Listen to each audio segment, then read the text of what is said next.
A palavra de hoje é em Atos dos Apóstolos, capítulo 12, do versículo 5 até o versículo 8. E diz assim a palavra do Senhor. Pedro, pois, estava guardado no cárcere, mas havia oração incessante a Deus por parte da igreja a favor dele. Quando Herodes estava para apresentá-lo naquela mesma noite, Pedro dormia entre dois soldados, acorrentado com duas cadeias, e sentinelas à porta guardavam o cárcere. Eis, porém, que sobreveio um anjo do Senhor, e uma luz iluminou a prisão. E tocando ele ao lado de Pedro, o despertou, dizendo: levanta-te depressa. Então as cadeias caíram das mãos. Disse-lhe o anjo: cinge-te e calça as sandálias. E ele assim o fez. Disse-lhe mais: põe a capa e segue. Uma breve introdução aqui para que os irmãos venham compreender aqui, entender da passagem que eu estou falando. Aqui em Atos 12, Atos dos Apóstolos, capítulo 12, a igreja primitiva ela está sendo perseguida por Herodes.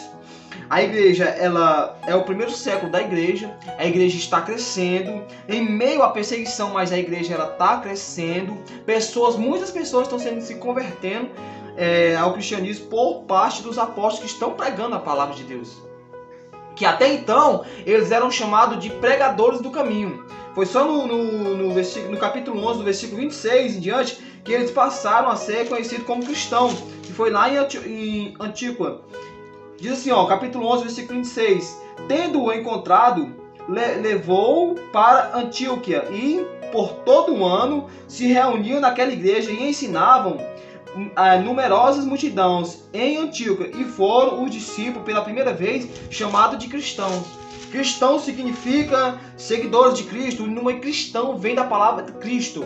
Então, cristão significa seguidores de Cristo, aqueles que seguem a Cristo, aqueles que anunciam a Cristo. A palavra cristão vem daí. Até então, antes eles eram chamados de pregadores do caminho. Mas aí, lá em Antíoquia, eles anunciaram o evangelho, muitas pessoas se converteram. Até então, passaram a ser chamados cristãos. Foi o primeiro ciclo aqui do cristianismo. É o primeiro século da igreja. A igreja ela expandia, ela crescia muito, estava crescendo muito rápido. Mesmo em meio à perseguição, a igreja ela crescia como se fosse um trem a vapor, né? Que quanto mais andava, mais velocidade pegava, entendeu? E aí, Herodes, sabendo disso, mandou prender Tiago e matar Tiago ao fio da espada. E ele vendo que agradou alguns judeus, porque alguns judeus se agradaram disso. Os judeus que eram contra a palavra de Deus se agradaram da morte de Tiago. Tiago era o primeiro apóstolo a morrer. Ele era um dos avivadores da época lá. E Herodes prendeu ele e mandou matar ao fio da espada.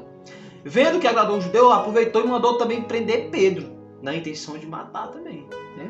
Esse Herodes aqui, esse camarada Herodes aqui, ele é neto daquele Herodes que mandou matar as crianças do sexo masculino na época de Jesus. Né, naquela passagem que fala lá sobre Jesus ele nasceu e aí Herodes ficou com medo de um novo rei e mandou matar todas as crianças do sexo masculino. Os irmãos compreender aqui. Aí então ele mandou prender Tiago e matou Tiago à espada e mandou prender também a Pedro. Só que ele ficou sabendo, com certeza, é lógico que ele ficou sabendo da influência que Pedro tinha. Pedro era um dos líderes da igreja, um dos maiores líderes da igreja, tinha muita influência, muitos seguiam Pedro. E seguiu a Pedro a partir da palavra de Deus. E aí Herodes com certeza ficou sabendo dessa fama que Pedro, dessa influência que Pedro tinha, e disse: não, no período da Páscoa eu não vou matar, mas passou a Páscoa, aí eu mato ele, apresento a cabeça dele, na intenção de ganhar também apoio político, porque ele também estava procurando um apoio político, vocês vão entender. E aí ele mandou prender Pedro na intenção de matar. Aí o que acontece aqui, resumo. Pedro ele estava preso, guardado no cárcere, com uma escolta, 4 escoltas de 4 soldados cada uma. Cada escolta tinha 4 soldados, tá? Em torno de 16 homens. Ficaram 2 dentro da cela com Pedro no meio dos 2 no portão da cela olhando para Pedro e aqueles 2 soldados, 2 no corredor e os outros guardavam a porta que levavam para a cidade, que saía para a cidade. E aí são 16 homens guardando um cara que não tinha espada, que não tinha nenhum tipo de arma, que não era perigoso. 16 homens guardando esse cara. Por quê? Porque Pedro já tinha um histórico de prisões. Não é a primeira vez que Pedro é preso. Ele já vinha de outras prisões que Deus milagrosamente tinha livrado. E sabendo disso, mandou reforçar a prisão com as escoltas de soldado. Pronto. Pedro aqui estava preso. Pedro, pois, estava guardado no cárcere, mas havia oração incessante a Deus pela parte da igreja por ele. É aqui que eu quero falar. Fisicamente, Pedro estava preso. Mas existe aqui uma visão espiritual da parte de quem lê a Bíblia. E aí Deus ele dá a interpretação para quem está lendo a Bíblia, está ministrando a palavra. Deus aqui ele me deu uma interpretação, uma visão espiritual. Essa passagem está falando de uma prisão física, mas agora eu vou falar de uma prisão espiritual. Existe nesse momento pessoas que estão presas à droga, pessoas que estão acorrentadas à bebida, pessoas que estão acorrentadas à maconha, ao cigarro, à prostituição, ao roubo, ao tráfico. Tá entendendo? Pessoas acorrentadas espiritualmente.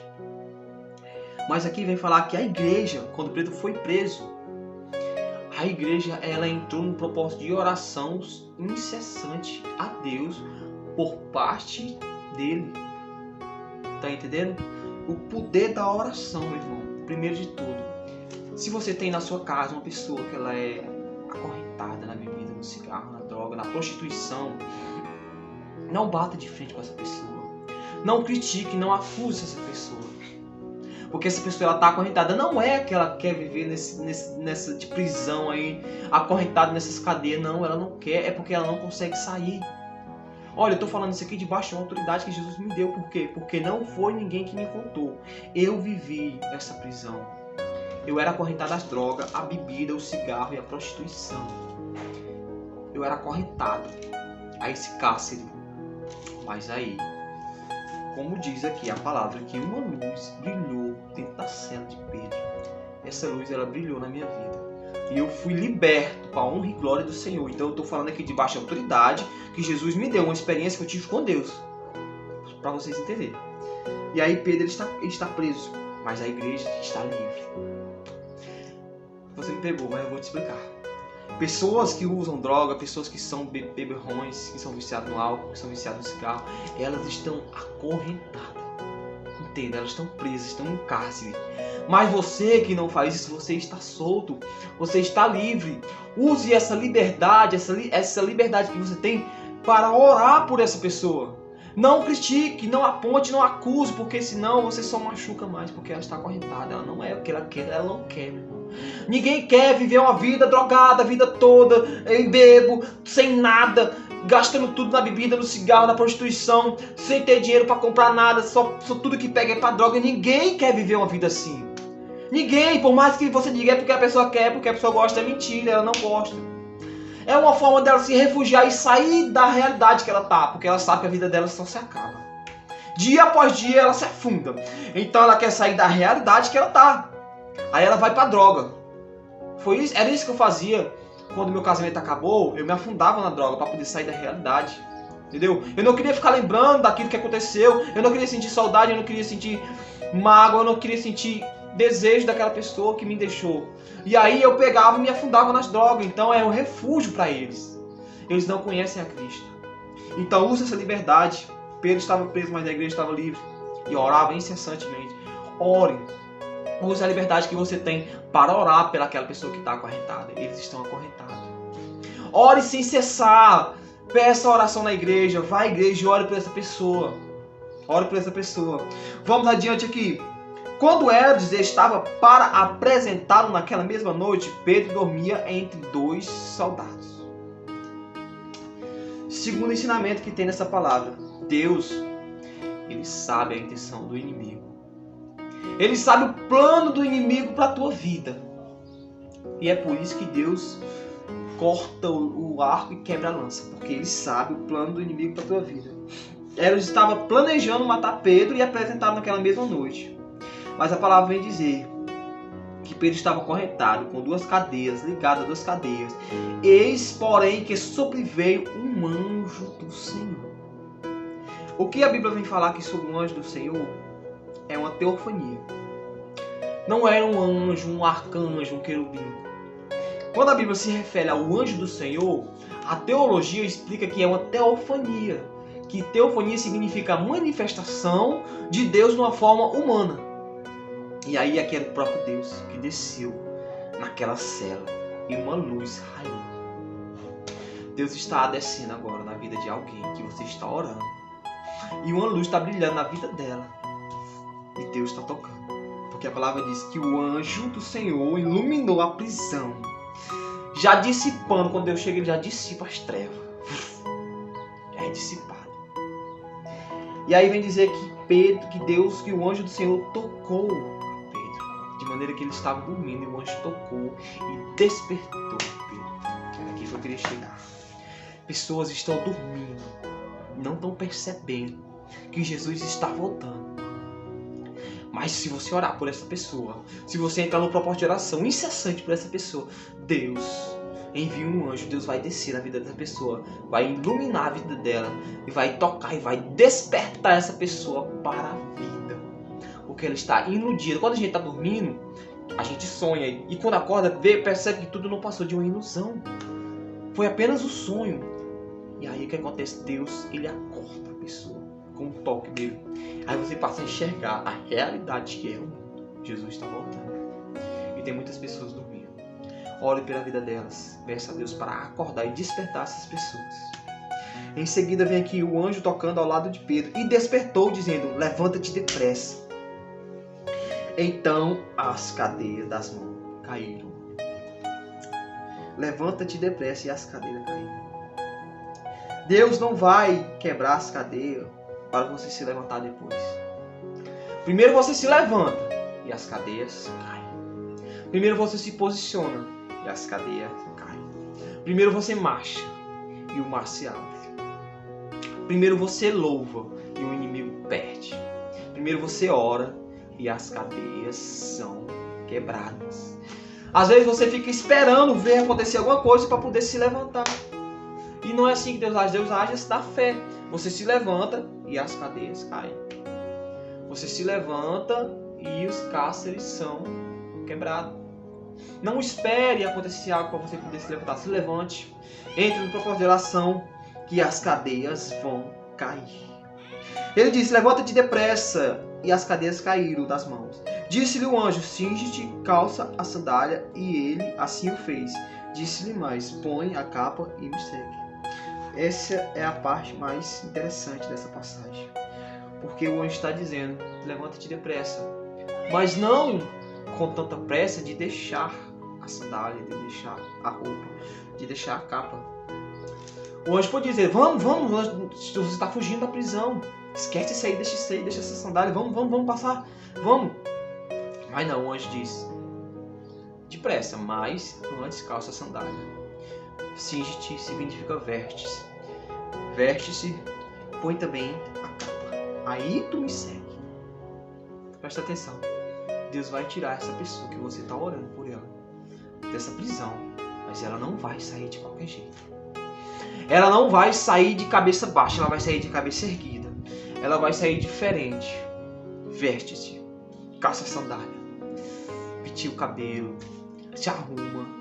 Deus vai tirar ela da prisão, mas ela vai sair diferente. Ela vai sair quebrantada. Deus permitiu a prisão para tratar. Deus permitiu a prisão para ensinar. Deus permitiu a prisão para te mostrar que Ele está no controle de tudo. E ela não vai sair do mesmo jeito ou de qualquer jeito, mas vai sair diferente. As sandálias, a vestes, a capa são ferramentas que Deus te dá.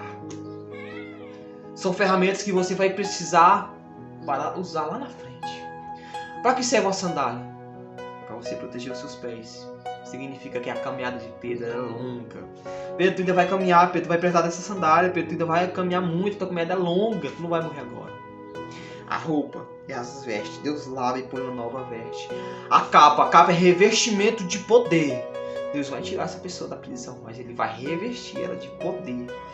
E essa pessoa vai ouvir uma voz que diz, segue. Me diz uma coisa, quem diz segue-me, tá na frente ou tá atrás? Quando a pessoa diz me segue, ela olha para frente ou ela olha para trás e me segue? Quando Deus dá uma ordem, Ele já vai na frente. Quando Deus te chama, Ele já vai na frente, quebrando as barreiras. Ele é como um escudo protegendo, guardando e livrando do mal. Deus está na frente dessa situação. Não perca a esperança. Continua orando, continua perseverando. E Deus vai libertar essa pessoa. Em nome de Jesus. Senhor, meu Deus, muito obrigado por esta palavra, Senhor. Glorifica a Deus, é a tua palavra, nós nos rendemos a ela, Pai. Obrigado por esta mensagem, em nome de Jesus. Amém.